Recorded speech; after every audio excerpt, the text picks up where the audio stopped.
നമസ്കാരം. ജനങ്ങൾ CPM-നെ കൊണ്ട് പൊറുതിമുട്ടിയെന്ന് പറയുന്നത് വെറുതെയല്ല. അതിനെ ശരിവെക്കുന്ന വാർത്തകളാണ് പുറത്തു വരുന്നത്.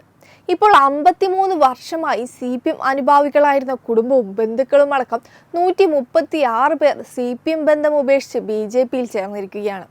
ചേർത്തല വെള്ളിങ്ങാടിച്ചിറ പുരുഷോത്തമനും കുടുംബവും ബന്ധുക്കളും അടക്കമുള്ളവരാണ് BJP-യിൽ ചേർന്നത്. പുരുഷോത്തമന്റെ വീട്ടിലേക്കുള്ള വഴിമുടക്കി CPM സ്ഥാപിച്ച കൊടിമരം പൊളിച്ചു മാറ്റണമെന്ന വീട്ടുകാരുടെ അഭ്യർത്ഥന പാർട്ടി നേതൃത്വം ചെവിക്കൊള്ളാതെ വന്നതോടെ സ്ത്രീകൾ ഉൾപ്പെടെയുള്ളവരെത്തി കൊടിമരം നീക്കുകയായിരുന്നു.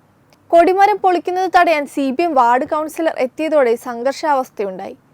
കഴിഞ്ഞ ദിവസം ഒടുവിൽ നാരീശക്തിയുടെ നേതൃത്വത്തിൽ കേരളത്തിലെ സാധാരണ പൗരന്മാർ കമ്മ്യൂണിസ്റ്റുകാരുടെ പ്രാകൃത പ്രവർത്തനങ്ങൾക്കെതിരെ പരസ്യമായി കലാപം നടത്തുന്നു എന്ന അടിക്കുറിപ്പോടെ അന്താരാഷ്ട്ര വിശ്വ ഹിന്ദു പരിഷത്ത് മുൻ നേതാവുമായ പ്രതീഷ് വിശ്വനാഥ് ട്വീറ്റ് ചെയ്തിരുന്നു.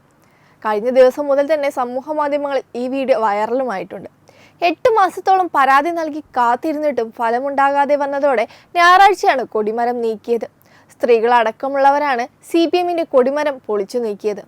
താൽക്കാലികമായി സ്ഥാപിച്ച കൊടിമരം ചിലരുടെ പിടിവാശിയെ തുടർന്ന് സ്ഥിരമാക്കി. കൊടിമരം വഴിക്ക് കുറുകെ സ്ഥാപിച്ചതിനാൽ സാധനങ്ങൾ എത്തിക്കാനാകാതെ വീട് നിർമ്മാണവും മുടങ്ങി. ഗൃഹനാഥനായ വെള്ളിങ്ങാടിച്ചിറ പുരുഷോത്തമൻ ആത്മഹത്യ ഭീഷണി മുഴക്കി പ്രതിഷേധിച്ചിട്ടും പരിഹാരമുണ്ടായില്ല.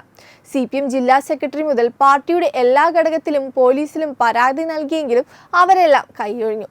ഇതോടെയാണ് സ്ത്രീകളിറങ്ങി കൊടിമരം വഴിയുടെ നടുവിൽ നിന്ന് നീക്കിയത്. കൊടിമരം നീക്കുന്നതിന് തടസ്സം നിൽക്കുന്നു എന്ന ആരോപണം നേരിടുന്ന CPM കൗൺസിലർ അനൂപ് ചാക്കോ തടയാൻ ശ്രമിച്ചിട്ടും സ്ത്രീകൾ പിന്മാറിയില്ല.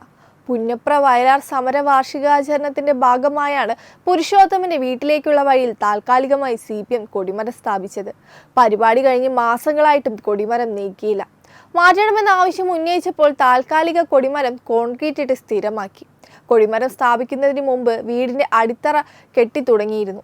കൊടിമരം നിൽക്കുന്നതിനാൽ നിർമ്മാണ വസ്തുക്കൾ എത്തിക്കാനാവാതെ വന്നതോടെ 8 മാസമായി വീട് നിർമ്മാണം മുടങ്ങിയിരിക്കുകയാണ്. കൊടിമര പ്രശ്നത്തിൽ വേണ്ട രീതിയിൽ ഇടപെടാതെ വന്നതോടെ 53 വർഷമായി CPM അനുഭാവികളായിരുന്ന ഈ കുടുംബവും ബന്ധുക്കളും അടക്കം 136 പേർ പാർട്ടി ബന്ധം ഉപേക്ഷിച്ച് BJP-യിൽ ചേരുകയായിരുന്നു. പൊളിച്ച കൊടിമരം വഴി തടസ്സപ്പെടുത്താത്ത തരത്തിൽ മാറ്റി സ്ഥാപിച്ചിട്ടുണ്ട്. ചേർത്തല പോലീസിന്റെ സാന്നിധ്യത്തിൽ ഒത്തുതീർപ്പ് ചർച്ചകൾ നടത്തിയാണ് കൊടിമരം വഴിയരികിലേക്ക് നീക്കിയത്. എളുപ്പത്തിൽ പരിഹാരമുണ്ടാവുന്ന പ്രശ്നങ്ങൾ പാർട്ടി നേതൃത്വം വേണ്ട രീതിയിൽ ഇടപെടാതെ വന്നതോടെ ചേർത്തലയിൽ CPM-ന് വലിയ രാഷ്ട്രീയ നഷ്ടമാണ് ഉണ്ടായത്. വെബ് ഡെസ്ക് തത്വമൈ ന്യൂസ്.